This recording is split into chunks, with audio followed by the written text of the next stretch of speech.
The National Broadcasting Company presents Joel McCrea in Tales of the Texas Rangers. Tonight, transcribed from Hollywood, another authentic reenactment of a case from the files of the Texas Rangers.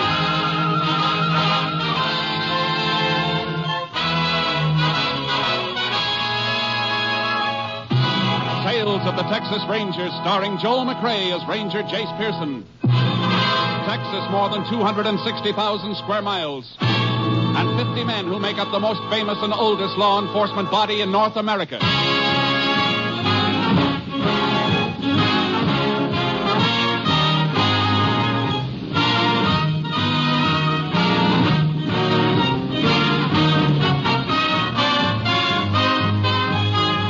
Now, from the files of the Texas Rangers come these stories based on fact. Only names, dates, and places are fictitious for obvious reasons. The events themselves are a matter of record.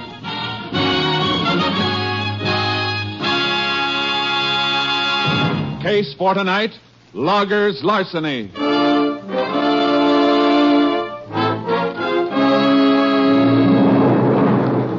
It is mid-afternoon, September 7th, 1938. Two loggers employed by the Gulf Lumber Company are marking timber near a lonely stretch of company logging road in the Piney Woods region of East Texas. There. Cutting crew ought to be able to see that mark. Yeah. Well, looks like that's the last decent stick left in this stand of timber, too. Plenty more trees in the woods. Come on, we'll cross the creek and start working that stand up on the other side of the road there. We're already marked an awful lot of trees today. I think my axe is heavier than yours. I could do with a breather. Yeah, catch it on the run then. Come on. You'll get used to that axe. I told you I'd make a logger out of you. Just stick with me, kid. I'll put muscles like this on your arms. Hair on your chest, iron in your fist. Yeah, if I live through it. Bull, I'm about done in.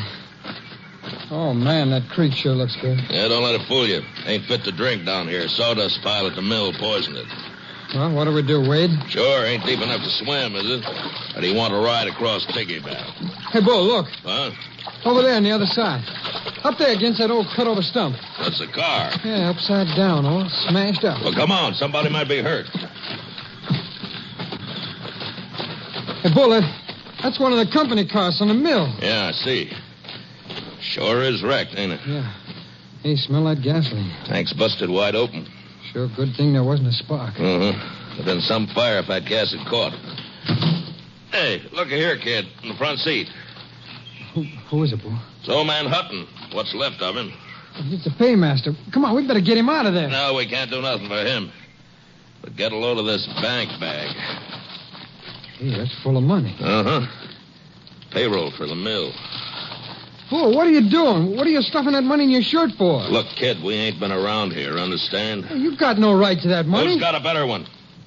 Who's even going to know it's missing? Unless you shoot off your mouth. You twist my arm. I'll twist your neck right off your shoulders if you let out one word. Bull, the law. Forget the law. Just remember you'll get the worst beating you ever had. You understand? Yeah, I understand. Yeah, that's being smart. Here, throw this sack back in the car while I get my shirt buttoned. There's still some money left in it. Sure, all the coins and a few bills. No use being a hog, is there? Besides, this is going to look right. Throw it back in the car, I said. Sure, Bull. Sure. You got a match? Crazy Bull, a match with all that gasoline spilled around here? Wait and see how crazy. Give me a match. Okay. Here. There's only one left in the box. That's all you got? Yeah. Well, we'll make this some counting. Now, get back out of the way.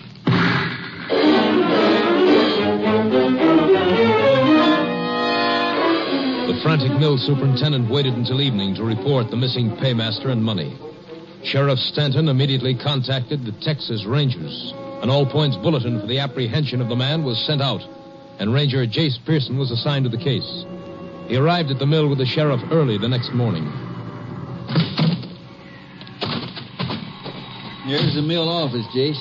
Might as well start there. The quicker we can get a line on Hutton, the better. Yeah. If he's making a run for it, he's already got a big lead on us. Sure. I've been waiting for you. Meet Ranger Pearson, Mr. Browning. Mr. Browning's the mill superintendent. Howdy, Mr. Browning. Pleased to meet you, Ranger. Anything new here? No. I I'm kind of inexperienced at this sort of thing. I sure been waiting for you. The delay's my fault. It was nearly sunup when I met the sheriff. We took time enough for breakfast and to drag the bank teller out of bed. He says your man Hutton left the bank about a half hour after closing time yesterday. Yeah, they waited until the street doors were closed before they started making up Hutton's orders for mixed currency. They usually work it that way at the bank on paydays. $18,000 is a lot of money to count out, you know. Well, we not only know how much money we're looking for, but how much of each denomination. I've got Hutton's list. The bank teller gave me a copy of it. He sure must have slipped out quiet. Not a soul in town saw him after he left the bank. No telling which direction he headed. Would you have a picture of him by any chance, Mr. Browning, to sort of amplify the description we've already sent out? Well, there may be one among his belongings in his shack. You know, Sheriff, I still can't believe Bob absconded with that money. $18,000 is a lot of temptation, Mr. Browning. I know it, but Bob Hutton's been with us for years. I'd have trusted him with every asset the company owns. I just don't know what to think now. We won't rule out any possibility. Before we go through Hutton's things, I'd like to talk to any of your crew who might have been working near the road yesterday afternoon. Well, Foreman Bull Evans and his helper were marking a stand of timber over by Pine Creek. They're down the drying yard this morning. The rest of the crew's out in the woods. How do they feel about Hutton not showing up? Quite a few of them wanted to dig up a rope and go hunting for him. But Bull Evans talked them out of that. Let's go find this foreman of yours. He sounds like some talker. Maybe he can tell us something.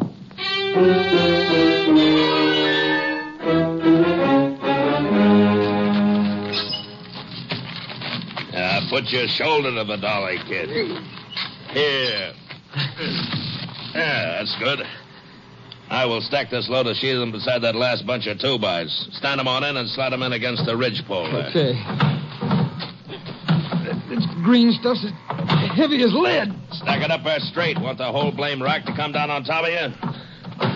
What's the matter with you? You nervous? No, I ain't nervous. Give me a hand, won't you, Bull? Sure. There. Like I told you, keep your mouth shut and nothing will happen to you. Okay. Get that next stick now. Like that? Maybe we'll make a logger out of you yet. Bull, look, here comes the boss and a ranger. Yeah, and the sheriff. So what? Grab that next stick and remember what I told you about talking. Hello, boss. Sheriff, find old man Hutton on the payroll yet? Well, this is Ranger Pearson. Oh, howdy, Ranger. Ranger and the sheriff want to ask you and the boys some questions. Well, sure. Glad to help. Hey, kid, hold it a minute there, will you? Yeah, sure. I understand you were working somewhere near the road from town yesterday afternoon. No, we're working a stand over on Pine Creek. Sometimes it was near the road, sometimes it wasn't. Did you see anything of Hutton or the company car he was driving? We didn't see any car, did we, kid? No. Did you hear a car going either way on the road? Yeah, we didn't hear nothing. We didn't see nothing. I'm afraid you're barking up a wrong tree, Ranger. How's that, Bull? Old man Hutton wasn't crazy. He'd seen a chance at a lot of money, and he took it. He never headed back this way from town. You'll pick him up someplace long gone from here. All right, Bull. That's all. Yeah, come on, kid. Let's get back to work. Wait a minute. I haven't talked to your helper yet. Well, Bull told you. We didn't see nothing. I don't know nothing about that money. We're looking for a man right now, son. Not the money he was carrying. Are you as convinced as Bull here that he ran off with the company payroll? Well, Well, are you or aren't you? I don't know nothing about it, I tell you. What are you so nervous about? Well, nothing. I just don't know nothing about it. Look, son, maybe you don't know it, but there's a severe penalty for withholding information from the law in this state. If you do know anything about this case, anything at all, it's your duty to tell the ranger and me now. Well, Yeah? Well, there's a pretty bad turn over there on Pine Creek. Mr. Hutton might have had an accident when nobody was around. Say, that is a possibility, Ranger. That's the worst stretch along the road. And one of those turns is a bad one. Old Bob Hutton could drive that road backwards and blindfolded. He's been doing it for years. Besides, me and the kid come in by the road last night. There wasn't no wreck along it then. Did you see anything, son? No, there wasn't nothing along the road when we went by. We came out that way this morning, Jace. Wasn't anything inside then either. Well, the area along the creek is an old cutover. Brush has come back thick in spots. The car down in there could be completely hidden from the road. Well, we're going to have to search every inch of the way out from town to eliminate accident as a possibility in this case anyway, Jace. This bad turn out by the creek sounds like as good a place as any to begin with. Yeah, let's get out there and take a look. You mind showing us that cutover, Mr. Browning? Well, not at all, Ranger. I'll get my car and you can follow me. Bull, if anything comes up here while I'm going, you take care of it for me, will you? Oh, sure, boss. Sure. I'll take care of everything. Don't you want me to go with you? No, thanks, son. You better stay here. Yeah, kid, you stay here. There's going to be plenty to keep you busy.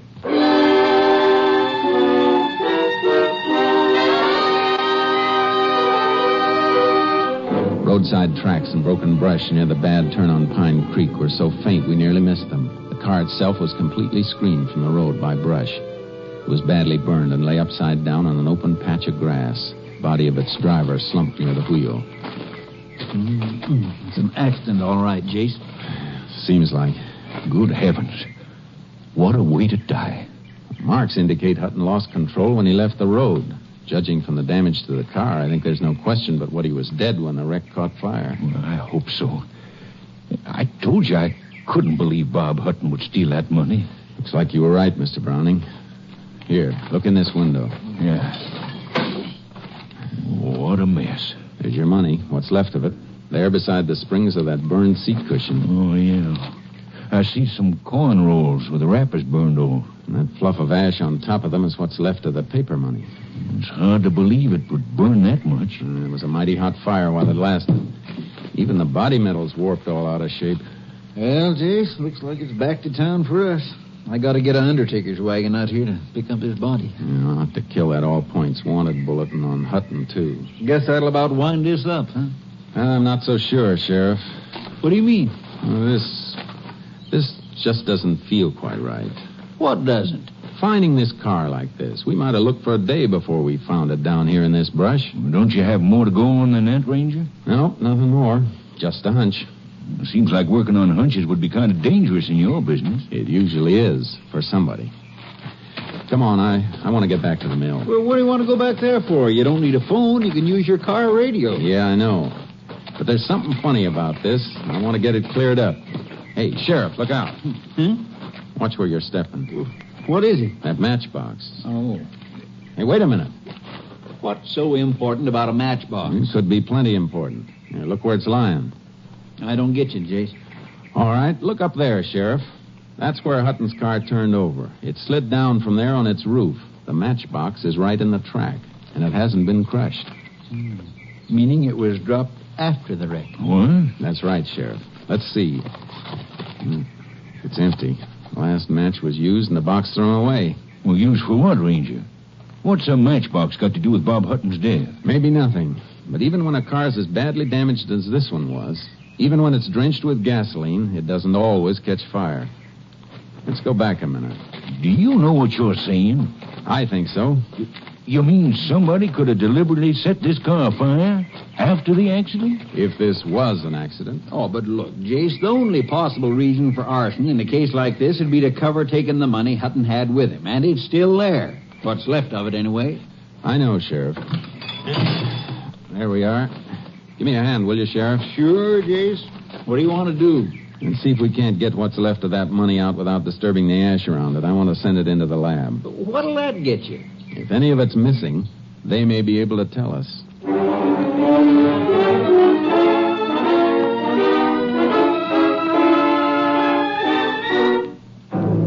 removed the remains of the charred money bag and its contents as carefully as possible and packed them for transfer to the laboratory. When we drove back to the mill yard, Bull Evans was just coming out of the office. Hi. You find any sign of Hutton? Yes. He's dead, Bull. Dead? He had an accident near Pine Creek. Just about where that kid suggested we look, too. Well, can you beat that? Where is the kid? I think we'd better talk to him again. Well, you ain't going to get much out of him, Ranger. Why? No, these young punks never look where they're going or what they're doing. He's got himself really bunged up. Where is he? In the first aid room back of the office. I wanted to send for a doctor, but he wouldn't let me. I got him on a cot back there. He don't feel so good. Let's take a look. Come on. You too, Bull. Yeah, sure. Right through there, Ranger. Okay.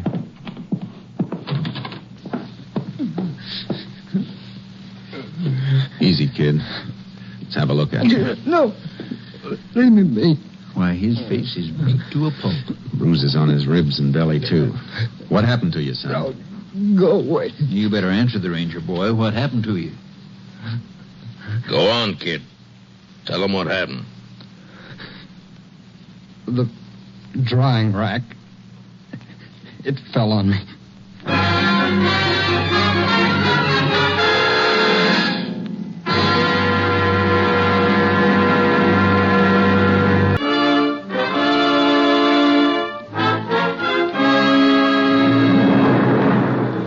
The kid was in no condition for further questioning. When we were unable to persuade him to submit to medical treatment, the sheriff and I returned to town and had a talk with the justice of the peace. The next morning, the sheriff attended Hutton's inquest while I waited in his office for a call from our lab at Austin. It had just come through when the sheriff returned. Sorry to be so long, Jace. Oh, I was comfortable, Sheriff. You got a nice office. Thanks. Inquest over? Yeah. Death by natural causes, I suppose. Yeah, failure of the heart. Doc says Hutton was dead when his car left the road. An out-and-out accident. Oh, look, Jace, it's like the JP told you last night. That matchbox don't mean anything. It could have blown in on those tracks. I guess this isn't my week for hunches, Sheriff. Now, the lab report came in, too. How did it add up? Coins in the bank sack tallied exactly with the withdrawal slip the teller gave us. Oh, how about the bills, the paper money? There were traces of them in the ash. The quantity was small and might indicate some paper money was missing, but it burned so completely the lab couldn't be sure. Yeah, looks like that's that. Yeah. Well, Sheriff, guess I better get started. So long, Jason. Thanks. See you again on another case. Yeah. Call us anytime you need us. You know, Sheriff, it still doesn't feel right. You know, Jace, it doesn't to me either. There's that matchbox. Sure, it could have blown in there, but that kid at the mill. Yeah? What about the kid? If he had a hunch Hutton's car was wrecked and where it might be, why didn't he tell his boss that as soon as he and Bull came in from the timber? Yeah, that's right. As it was, he didn't tell us till we dragged it out of him. That turn out there didn't have anything to do with Hutton's death. His heart quit. He could have gone over the edge anywhere along the road. Yeah, but Jace, he did go over at that turn. Sure he did. And that's why the kid couldn't have known the car was there unless he'd seen it. Then Bull Evans and the kid were lying. But why? That's what we're going to find out. That and why the drying rack fell on the kid. Kind of funny two accidents should happen so close together. Come on, Sheriff. Let's get out to that mill.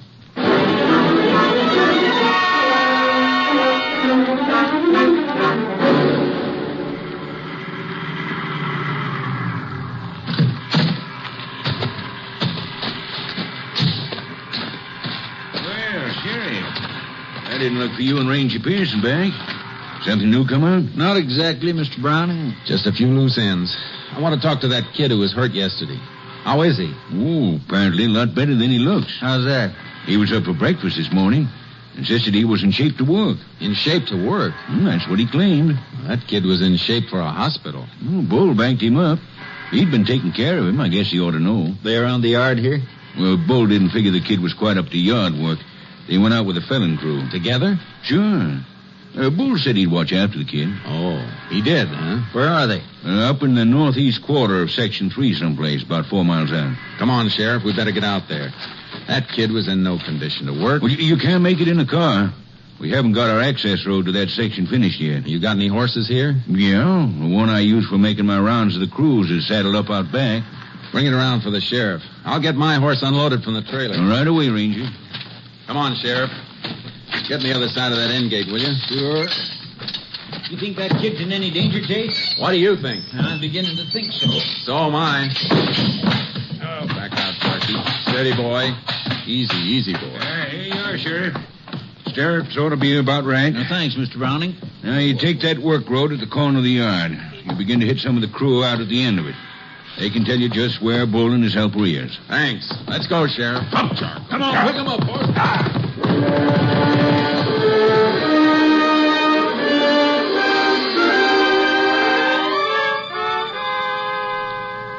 Following Mr. Browning's directions, we found some of his sawyers and axemen at work in deep woods. They sent us on to others, knowing only that Bull Evans and the kid were working somewhere up ahead. Hold it, Sheriff. Chark. Listen. Somebody working over there. Yeah, come on. Let's go, Charky. Come on, boy. Is it Bull and the kid? No. Ooh, Charcoal. Hey there. Hi. Howdy, Sheriff. Ranger. What you doing out here? Looking for Bull Evans and his partner. Boys down the line said they were up this way. Yeah, they were a little while ago. Where'd they go? Blamed if I know. Them two are crazy. Crazy? What do you mean? That Bull was working over there. You can see the cut he was making. Uh-huh. The kid wasn't worth much, bunged up the way he was, so he was just fooling around, kind of grubbing out a little brush. Well, Bull come over to bum a smoke off of me, and when he turned around, the kid was gone. Gone? Yeah, slipped off in the brush. Bull hollered for him. When he didn't get no answer, Bull took right off after him, swearing fit to make old Paul Bunyan turn over in his grave. How long ago? Oh, 10, maybe 15 minutes ago. Come on, Sheriff. Hey, look, what is all this? Tell you later, son. Come on, let's go. Lift him, son.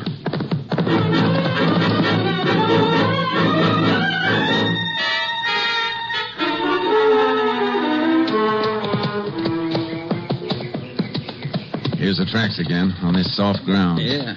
Ooh, Charcoal. Wait a minute, Sheriff. Steady, boy. What do you make of it, Jace? I don't like it. Where do you suppose that kid's heading? Yeah, beats me. Wherever it is, he's sure heading there in a straight line and hard as he can go. Yeah, with Bull apparently right behind him. Makes about as little sense as that drying rack falling on him yesterday or Bull talking him into reporting for work this morning. What's between the two of them? That's what we got to find out. Tracking us too slow. We're losing too much time. That's pretty thick timber ahead. It ought to slow him up some. Won't be much to follow when we get in there in those pine needles either. Jace, maybe we better split, sort of spread out. That way we'll be... Hey, hear that? Somebody in there's got a gun. Come on, get up, Charcoal. Come, go. You know, I'm betting it's Bull. Sounds like the shots are in the middle of that timber stand. It's a bad place to work blind, Jace. Yeah. You might miss him complete in there. Possible. Look, Sheriff, you cut around the timber the other edge in case somebody breaks out in the clear in that direction. I'll head straight for the sound of those shots. Try to box him in, huh? Worth a try. Come on, Charky. Come on, Timber Horse, let's go.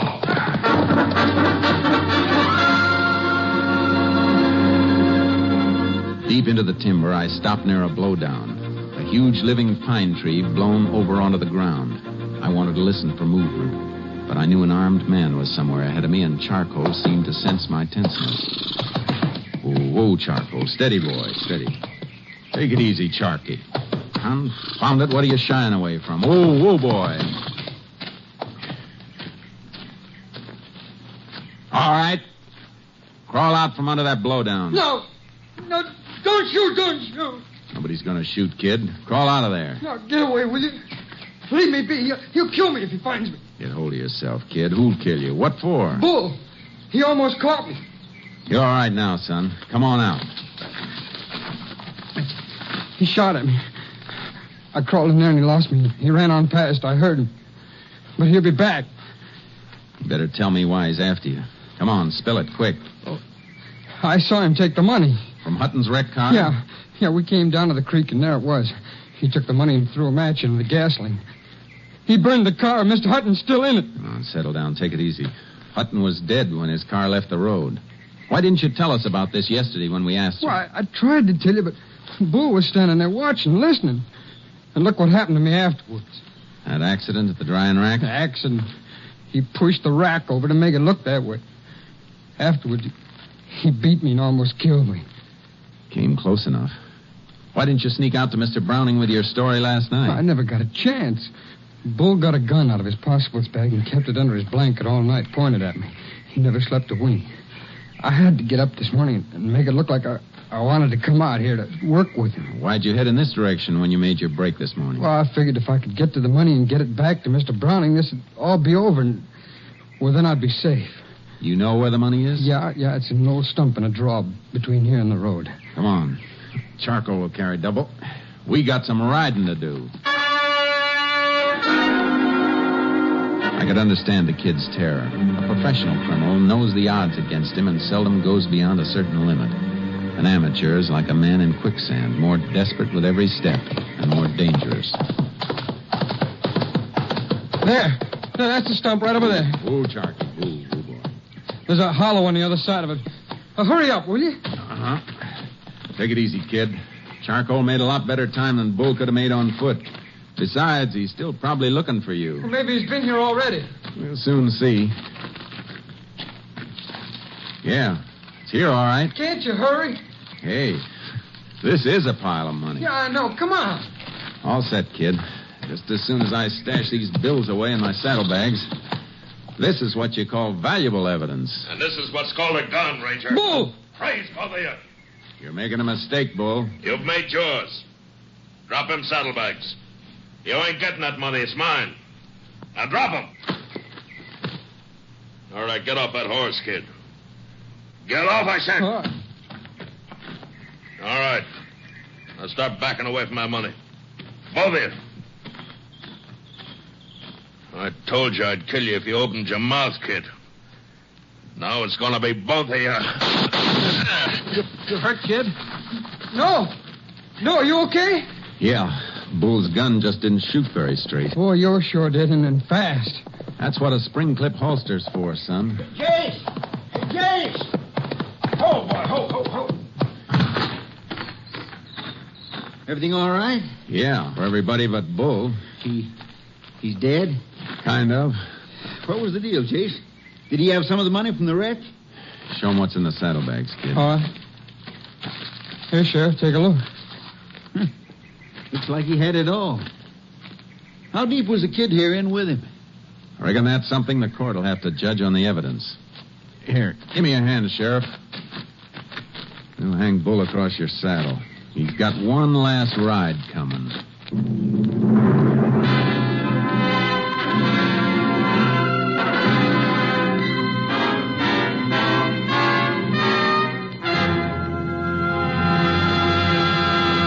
On November 12th, 1938, the kid was arraigned before the county court and found innocent of willful complicity in the theft from the paymaster's wrecked car. He was returned to society with a deeper appreciation and understanding of the duties of a citizen in the face of crime.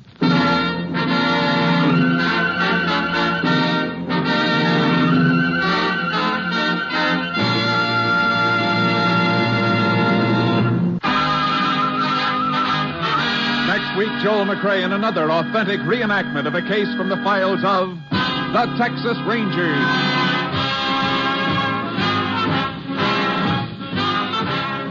Joel McCrea is currently seen starring in the Universal International Technicolor production Frenchie. Tonight's cast included Tony Barrett, Bill Conrad, Stacey Harris, Parley Bear, and Bill Johnstone. This story was transcribed and adapted by Tom W. Blackburn, and the program was produced and directed by Stacy Keach. Hal Gibney speaking.